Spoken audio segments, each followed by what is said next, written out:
Good morning, students. Welcome to the channel. Today we are going to discuss the topic probability, which is a very important topic for the board examination. Today we are going to discuss the probability for class 10th. So let's start. Firstly, we'll try to understand what is probability. So probability, as the term suggests, probability is the synonym to chances. If in general we are talking about chances of occurrence of some event, that means we are talking about probability of happening of a particular event. For example, in your NCERT books, you must have seen the examples that if at all we are talking about the chances that today it will be rain. So that means we are talking about probability of raining. In probability, we talk about chances mathematically. That means we give a figure to chances of occurrence of any particular event. Let's discuss the probability definition first. As you can see, this is the definition of probability, which says that it is a concept which numerically measures the degree of certainty of occurrence of event. It is the mathematics of chances. That means we are discussing chances but mathematically. And if we want to discuss chances mathematically, so it's very obvious that some terms should be given in numbers, then only we'll be able to find the probability of occurrence of any event in numbers. We'll come to the examples to understand this completely. But first, let's just discuss the extremes of probability. Means what can be the minimum number which shows the probability, or what can be the maximum number which shows the probability of occurrence of any event. So just let me know if P is the probability of occurrence of any event. So what could be the least value? This is an event. So maximum what can be done? That it will certainly occur. Or what minimum can be happened? That it will not occur. Right? So if at all it doesn't occur, its value will be 0. So 0 is the least value for a probability. And if we say that it will occur for sure, then mathematically it is shown by 1. So maximum value of probability is 1 and least value is 0. And when there is no certainty that a particular event will not occur or will occur, and we have to find out the chances that it can occur or it cannot occur. So if we talk about those numbers, so the value of probability of that particular event will occur in between 0 and 1. That means it should be either greater than equal to 0 or less than equal to 1. Is it clear? That means probability of any event cannot be less than 0 and greater than 1. Right? So, for example, let's consider the IMO exam. Right? You are going to appear in IMO exam and you want to check that what is your probability to get this exam cleared. So firstly, probability we talk in mathematical terms, so we need some mathematical data also. So we will see that how many students appeared in the examination last year and how many students got selected. On the basis of that, we can find out the probability of getting a child selected. So suppose total students appeared last year were 3 lakh. Right? And how many students got selected? And you came to know that the number was 3000. So out of 3 lakh students, only 3000 got selected. So if at all you want to find out the probability of selection, so for that, the basic rule is that we take the number of occurrence of event. Here what is the event? Selection of a student. So number of occurrence of event in place of numerator divided by total, and total is 3 lakh divided by total. So you will get 1 divided by 100. So in decimal, if we try to find out the result, so it would be 0.001. So this is the probability of selection in IMO examination, right? But if in general we talk about to understand this concept, so we can say that out of 100 students, only one student will get selected. So for every bunch of 100 students, only one student is getting selected in IMO examination. So practically the concept of probability is very important. As you can understand that in this example, we can understand the difficulty level of any examination, right? You can understand that out of 100 you have to be on the top. Out of every 100 you have to be on the top. Then only you will be able to get selected. So you can take another example. For example, if we are talking about a game, right? And in this game, if someone tell you that there are 10% chances of winning, so that means out of 100 people, only 10 people can win. Out of 100, because percentage is about 100. So out of 100 people, only 10 can win this game. If we want in decimal, we can write it like this. Now let's understand a term which will be repeatedly come in front of you, that is experiment. What is an experiment in terms of probability? First, let's understand its definition. An experiment or trial in any procedure that can be infinitely repeated and has a well-defined set of possible outcomes known as sample space. So many technical words, right? Let's understand simply. So any procedure will be called as experiment if at all it would be infinitely repeated. That means how many times it would be repeated, the outcome should be from a well-defined set. For example, our procedure is tossing a coin. If I toss a coin, either head will come or tail, right? If you will toss a coin, either head will come or tail. If someone else will toss a coin, again, what are the possibilities? Head or tail. So there cannot be any other third outcome for this particular procedure.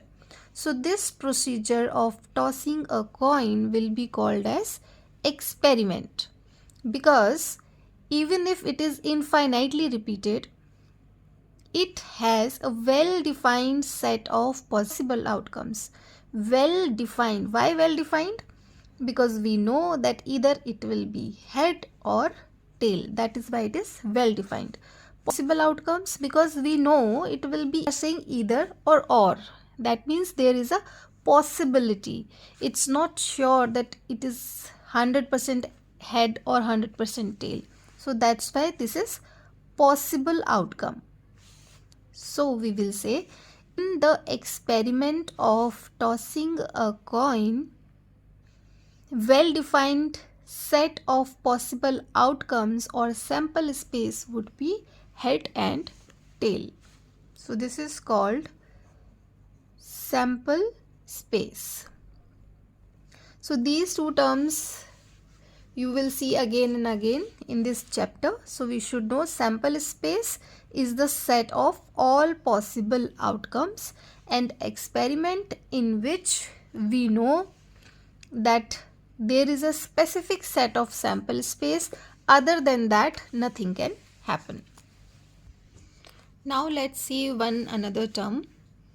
random experiment. We understood what the experiment is. Now there is another term, random experiment. So read the definition. An experiment is said to be random if it has more than one possible outcomes. More than one possible outcome.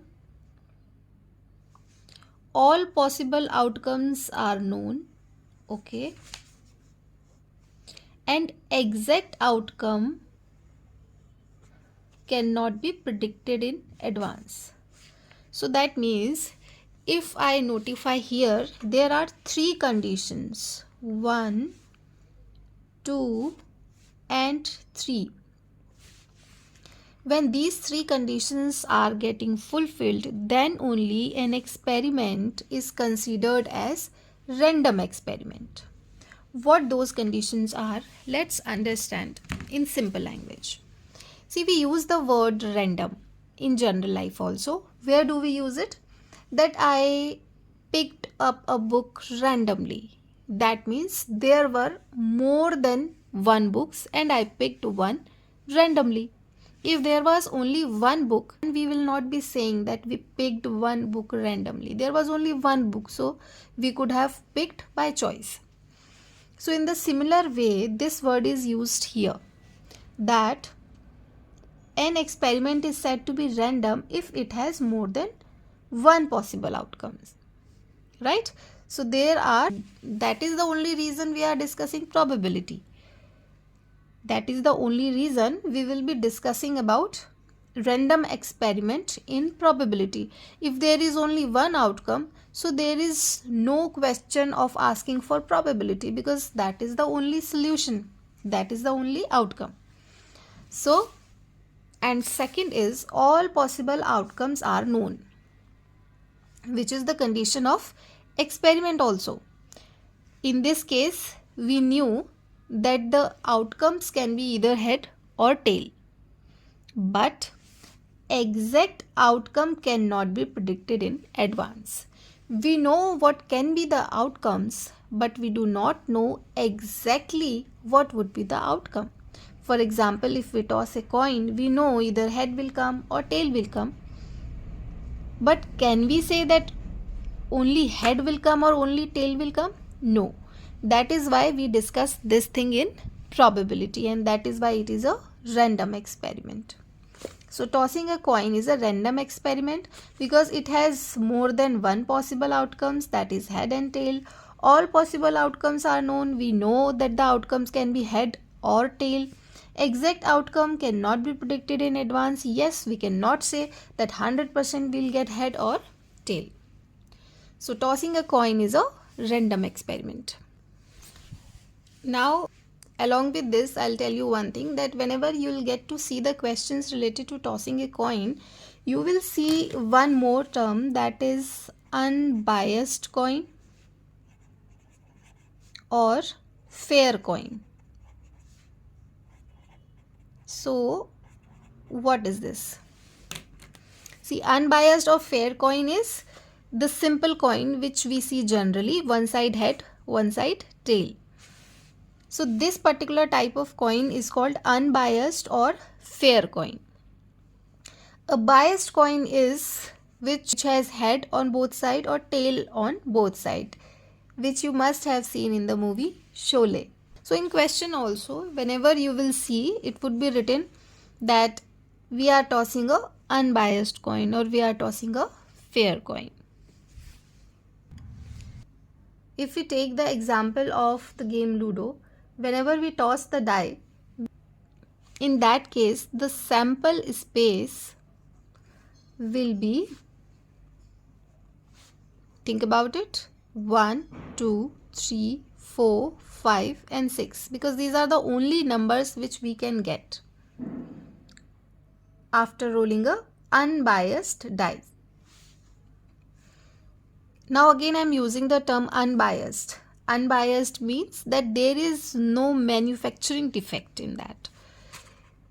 It is very clear that on all the 6 faces of the dice, there are either 1, there are these numbers only, 1, 2, 3, 4, 5, 6. So rolling an unbiased dice is also a random experiment because all the outcomes we know. It has more than one outcomes. Yes, there are 6 outcomes, and we do not know that what exact outcome will be there. We don't know either 1 will come, 2, 3, 4, 5 or 6. If we knew, then there is no base of this game. It is also the game of probability. So you get to see the question of rolling an unbiased dice. So this is also a random. Another type of question what you will see in terms of random experiment would be drawing a card from well shuffled deck of 52 cards. So in this case also we know that in a deck we have 52 cards. So these should be well shuffled again to justify the term fairness. 52 outcomes. All the outcomes are known. We know that the outcome would be from these 52 cards only, and we have more than one possible outcomes, which are 52 outcomes. So that means this is also a random experiment. So mostly we will get to see these 3 type of questions and some other miscellaneous problems also. That is one more term, that is event. Event, what is the definition? The collection of all or some of the possible outcomes is called an event. For example, if we take the example of tossing a die, then we know that sample space is what? All possible outcomes, 1, 2, 3, 4, 5, 6. So here event is getting an even number.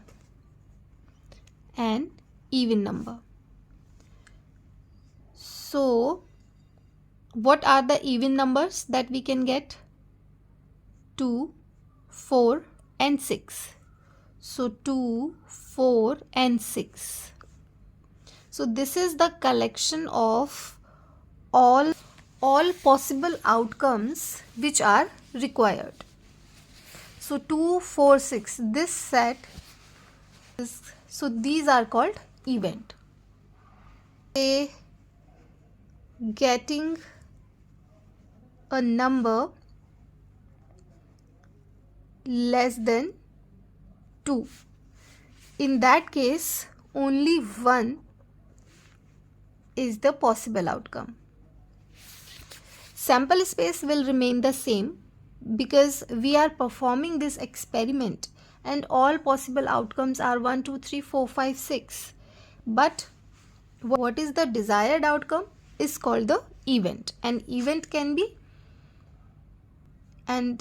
is the set or collection of all possible outcomes. So now another term is equally likely event. As the term suggests, a given number of events are set to be equally likely if none of them is expected to occur in preference to others.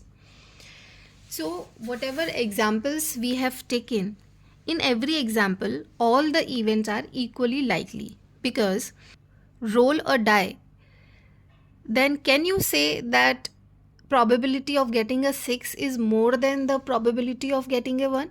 No, we cannot say, because the chances of getting 6 is equally likely to occur as the chances of getting 1. That is why it is called equally likely event. Similarly, the probability of getting head is not in preference to the probability of getting tail. Both the events have the equal probability. Both the events have equal probability. So they are equally likely events. Now let's discuss the formula on which most of the questions are based. That is probability of occurrence of an event.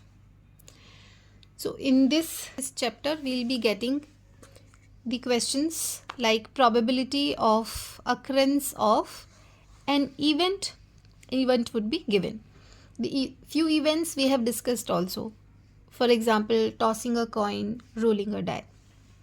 Now, the direct formula what we would be using is probability of occurrence of an event is number of favorable outcomes and total number of possible outcomes. So for these type of questions, firstly we should understand what is the event in the given question. For example, suppose if we take the example of getting a head when an unbiased coin is tossed, then the sample space will be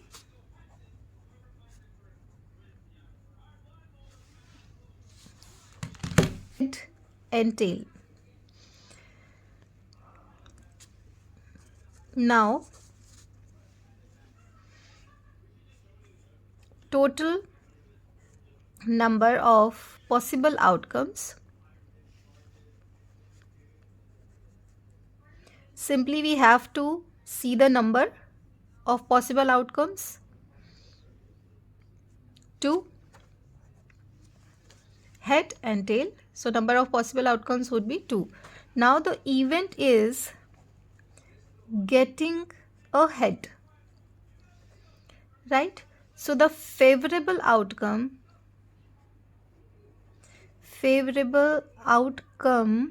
is head, because this is required only.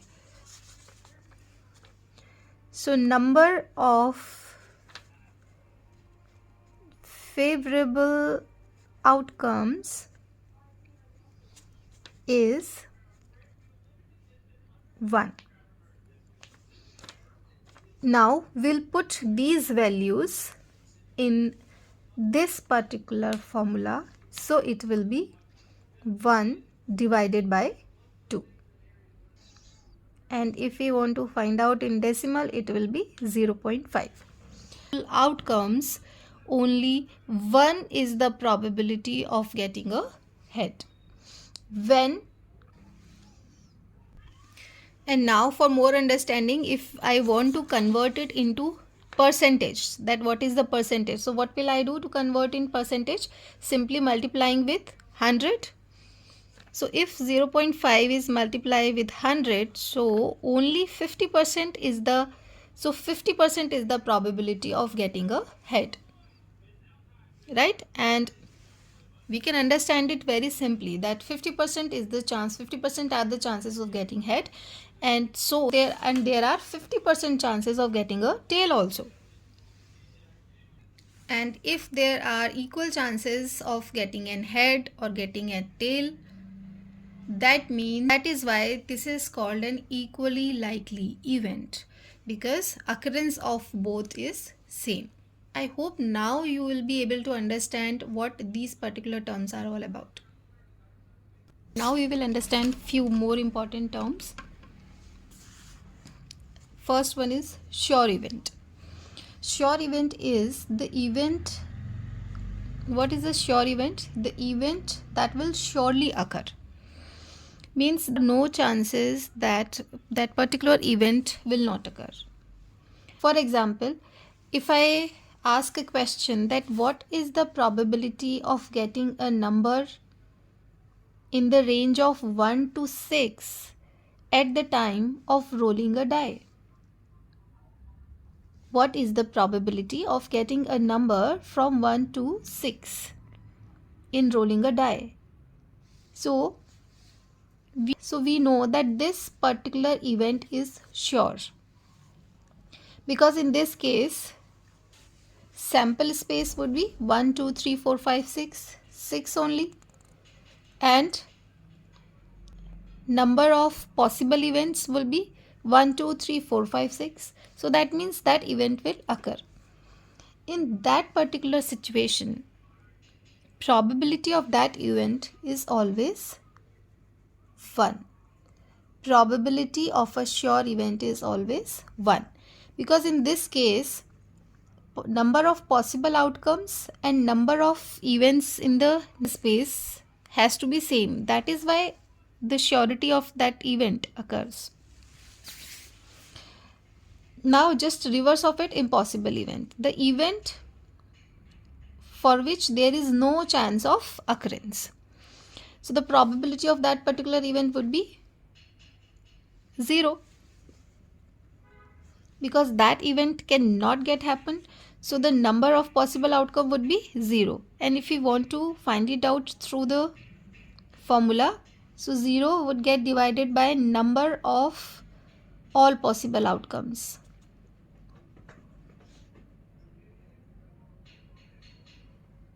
Number of all possible outcomes. So it doesn't matter what is the number of all possible outcomes, because if numerator is 0, it will become 0. So for impossible event, probability of event will be 0. That is why, if you remember, I told you in the very much start that probability of any event will be in between 0 and 1. So this is that 0 and 1. When we are 100% sure that the event will occur certainly, and when we are sure that event will not occur at all. That is why probability lie in between 0 and 1. Now the very important term, that is complementary event. Suppose let E be an event and not E be an event which occur only when E does not occur. So not E, which we denote by E dash or E bar, is called complement of the event.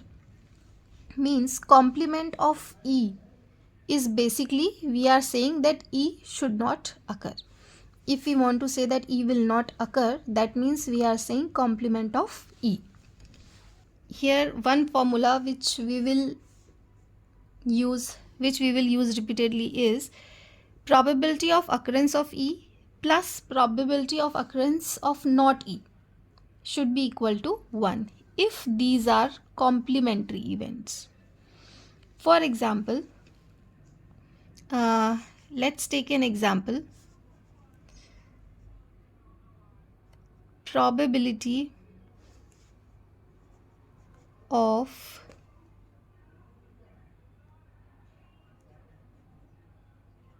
event that 2 should not come while rolling a die. So now I have taken the example that probability of an event, and what is the event? That 2 should not come while rolling a die. So for this we know that sample space is 1, 2, 3, 4, 5, 6, right? So NS will be, so number of all possible outcomes will be 6. Here, if we take the simple method, so here the event is the probability that 2 should not come. If 2 should not come, then what can come? 1, 3, 4, 5, 6. So here the event is 1, 3, 4, 5 and 6. Because if 2 should not come, then obviously 1, 3, 4, 5, 6 can come. So number of favorable event will be 5. So then by our basic formula it will become 5 upon 6. Now if I want to do it through the method of complement of an event, so sample space will remain the same, right? And NS will be 6. This is same. But now if I consider that 2 should come, if I consider the event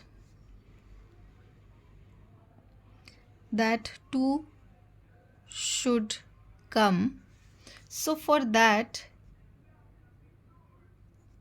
E would be 2 only, and number of favorable event will be 1. So 1 upon 6 will be the probability of event where E is 2 will appear. And from this we can find it out,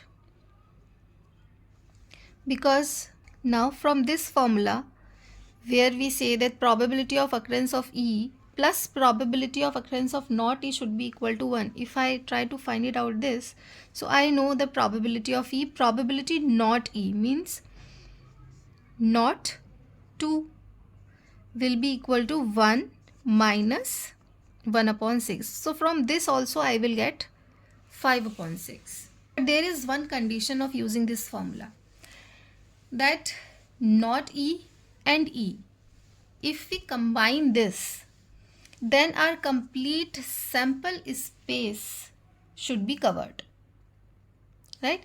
Suppose if we combine this not E, then it will be 1, 3, 4, 5, 6, and if we say PE, that means 2.